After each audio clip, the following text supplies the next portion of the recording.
Therese, it's a lovely opportunity to have this conversation with you, and I've got a few questions which we'll work through, and I'm really looking forward to hearing your journey and learning from your experiences.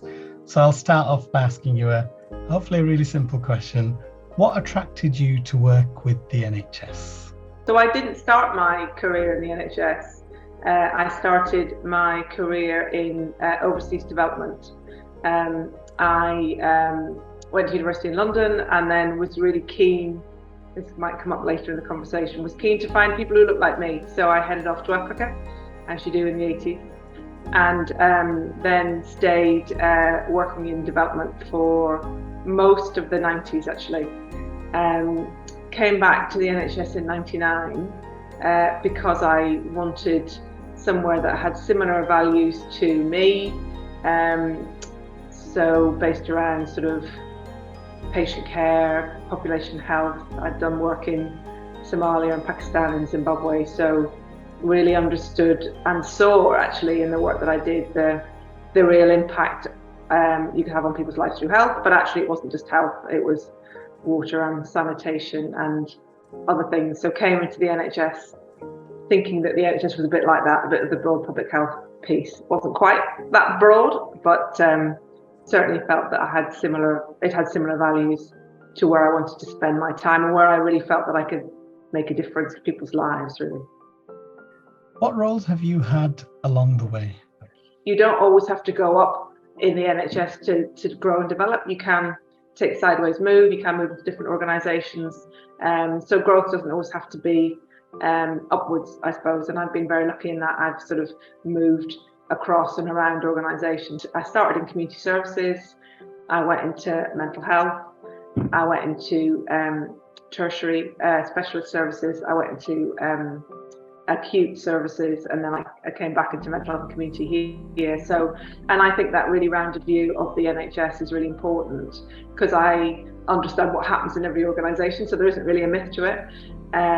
But also I understand the real importance of partners and partnership working. So I've worked very closely with general practice all through my career actually. Worked very closely with voluntary sector, social sector, and more laterally with local authorities. Because actually this is a team game, this is a partnership game. So I suppose my first director job was a commercial director, and then I quickly went into a chief operating officer role, and then I sort of did a bit of strategy and a bit of cooing, and then had deputy chief executive and director of strategy before I came here as chief executive. What talents do you use in your current role? I'm a bit of a gregarious people person, and that's very helpful. And I am a bit pacey in what I do, though I had feedback about not being too pacey because not everybody likes to work at the pace that I do. Something that struck me when I first arrived here, and that was in the middle of COVID, and it was difficult. That first winter of COVID was quite a hard place to be. And I was talking to a colleague on the Aspiring Chief Executive Programme, and we were talking about optimism actually. And the most valuable thing that a leader can bring to an organisation is optimism.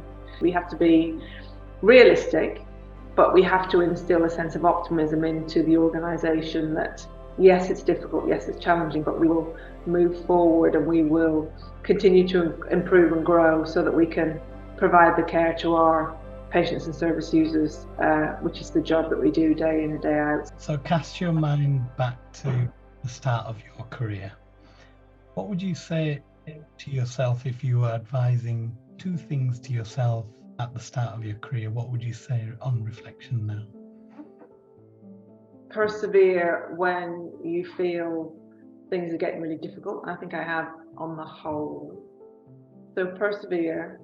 But also I would say enjoy it. So I look back now at some of the work I did when I first joined the NHS, and it was fantastic, and I think you balance how you enjoy the moment and the learning that you're in, and then how you push on.